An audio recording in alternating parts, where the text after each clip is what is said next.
Hello, ladies and gentlemen. Here is your 8.6 notes for Algebra 9. We're going to look at comparing our functions now. So we're going to look at a couple things here. We'll be able to do from this section is choose functions to model data and write functions to model data. So let's just go ahead and raise that just a little bit. All right. So, in our notes here, we've been looking at obviously linear functions this year. We've been looking at exponential functions this year. And as of late, we've been really hitting the quadratic functions. So, obviously, when you're looking at a graph, you can tell obviously that we have nice linear function is nice line. Exponential function is continued growth or decay. And then obviously our quadratic function here is our parabola is opening up or our parabola is opening down, all depending on what is in there. Same with like obviously the linear. This is a positive. We could have a negative or vertical, horizontal, or anything like that. So being able to see what is the difference between these and identifying which one goes with which is what we're going to start with. So here we're going to tell whether that they appear to be linear, exponential, or quadratic by plotting points. And that's as simple as that. So here we have just a little XY axis here. Let's see, try to keep it on the line as easy as possible here.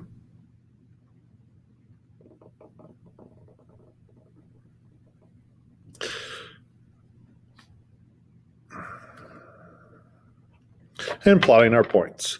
So we have 4, 4. So counting 1, 2, 3, 4, 1, 2, 3, 4. Then 2, 0. So 1, 2, and a 0. Then 0, 0.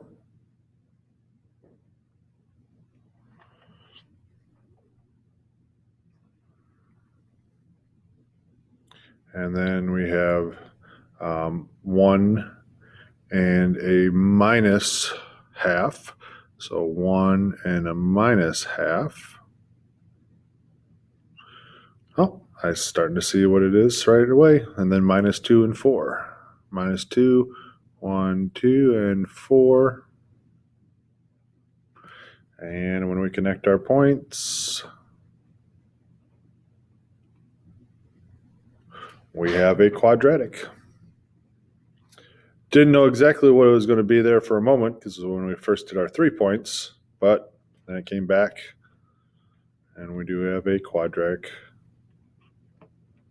I'll just abbreviate quadratic. Second one.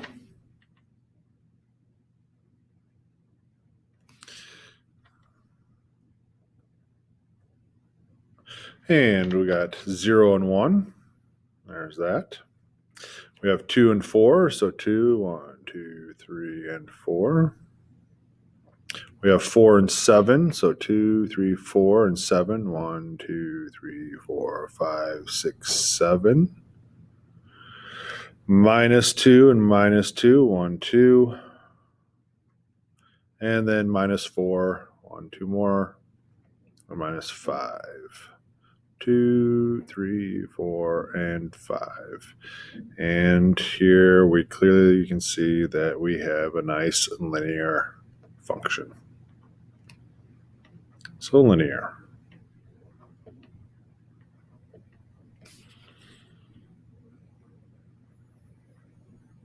You're probably thinking, oh, process of elimination, Mr. Miller. This one has to be exponential. So let's just put down exponential and be done with it. No. Don't know that it is until we start plotting out the points. So 0, 2, 2, 8. So 2, 2, 3, 4, 5, 6, 7, 8. 1, 4. 1, 2, 3, 4. Minus 1 and 1. Minus 2 and a half. And Yes, your guesses were correct. We do have an exponential.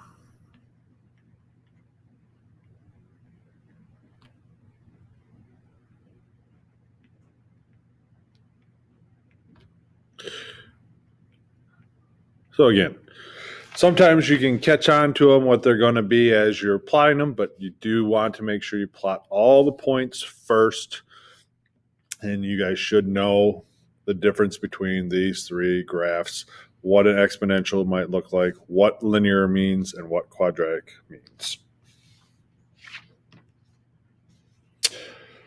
So a couple of terms here, obviously comparing them.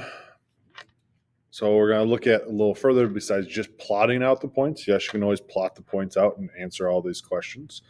But here are some hints. So when we're giving you a table, which we're going to move on to next, if you have a linear function, the first differences are constant.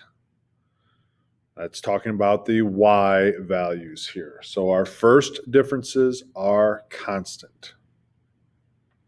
In an exponential function, our consecutive y values have a common ratio. So that tells us we have an exponential function if we're looking at just a table and not graphing something out. Our quadratic function, the second differences are constant. So we're going to look at that. How, first differences should be constant with the y's or the f of x's, g of x's, however it's presented as a function. Here, consecutive y values have a common ratio. And then second differences. X values always remain constant for all three. And what I mean by that is the linear function, exponential function, and quadratic function. So let's look at our tables here. So if we are given tables, how can we tell if it's linear, exponential, or quadratic? So again, X values, those will always count in order here. So if it's a difference of one, we'll have a difference of one throughout. Same with here. This is always a difference of one. Same with here. It's always a difference of one. But what we want to look at is our y values. What is happening? So when you start these, I always start them this way and start to look for the first difference. Because if it's a first difference, then we're going to have linear. If we don't find a first difference, then obviously we have to continue to see if there might be a second difference. And if there's no second difference, then we scratch both of those and we switch over to division. So here, I can find that difference that we're going down by obviously 0.5. So it's a minus 0.5. Looking at this one, I have a difference of a minus 0.3.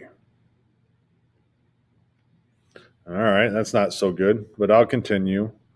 A minus 0.1. Here, now we're adding 0.1. All right, and we added 0.3. Well, that is definitely not a linear, because then they should all be the same. It would be minus 5, minus 5, minus 5, minus 5 as we went through. So let's check the second differences. And actually, I'm going to color coordinate this. So we're doing the second. So we've moved on. So here, we've added 0.2.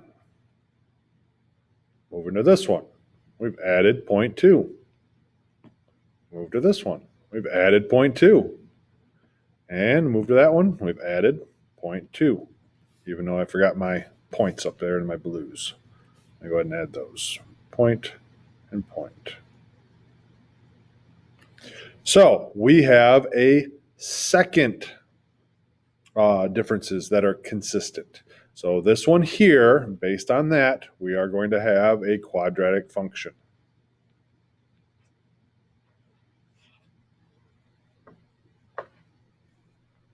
Because of the second differences.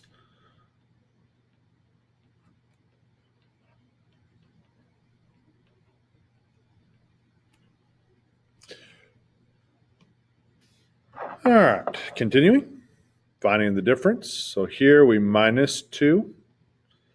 Here, looks like we minus 2 more. We minus 2 more. We minus 2 more. And we minus 2 more. So, linear. So again, first difference.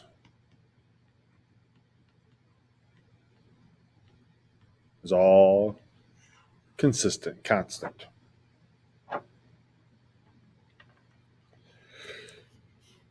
Next one. So again, here I got, okay, I'm subtracting 3. Oh boy, no longer whole numbers. So that's going to fail. I'm not even going to go that route, even though that's 1/2. Well, we'll go ahead and put it on there, minus 1/2. Then from here, yeah, ugly. So first is not going to work. So I'm not even seeing, because this is, we're going from 1.5. So this is having it again.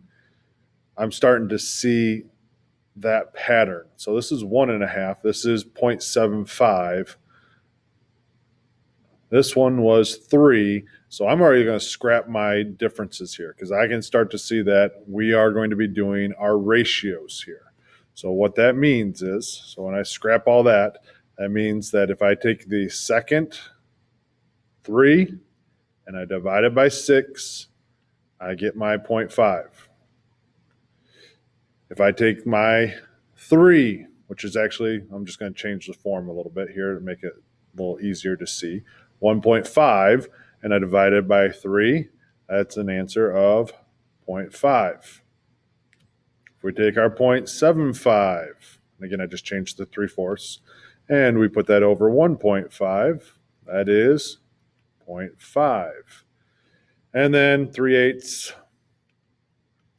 will work out also over my 3/4. We get an answer of 0.5. And again, if we were playing around with these, remember when you take a fraction and you divide by another fraction, it works out this way. So it's kind of a side note here, but we need to know it. So 3/8 is being divided. So we say multiply by its reciprocal, 4/3. So this comes out to 12 on top. And 8 times 3 is 24 on the bottom. And 12 over 24 is 0.5. So again, if we didn't have nice fractions, here's your work that you'd show me. They all come out to 0.5. So we are going to get an answer that is a exponential. And I'm going to abbreviate exponential there because I have the ratios. They all came out to a constant half. And again, unless I ask you for what those differences are, or what the second differences are, or I ask you for the ratio, could you have graphed these out and come up with the answer for linear, exponential, and quadratic? Yes, you could have.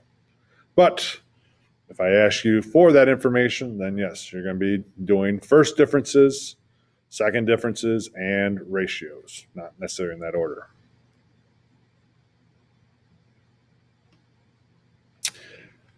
Last one here. So tell whether the table represents a linear, an exponential, a quadratic, and then write our answer as a function here. So again, when we start going through our process here, so I'm looking at my bottom y numbers. So I'm minusing 12, then I'm minusing 4, then I'm adding 4, and I'm adding 12. So nothing there, but kind of unique. Nice little pattern. We're going down by the same number as we're going up by the same number. So let's check here. We're adding 8. We're adding 8. And we're adding 8. So second differences. So we know this is going to be quadratic because of our second differences.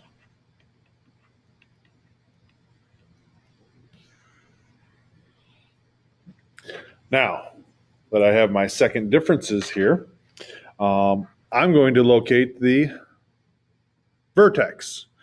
How can we locate the vertex? Very easy on here, because remember, it's symmetrical. So 0 and 0 are on either side, 12 and 12 are on either side. So this is my vertex. So my vertex is 6 minus 4. And if I have to write a function, I'm going to use the easiest one, and I'm going to use my vertex form to write this function. So again, here's the vertex form. A, open up your parentheses, x minus h, that quantity squared, plus our k value.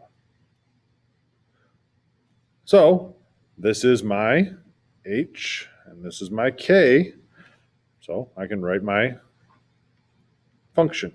So here we have a is obviously 1. I don't have to have that 1 in front of there.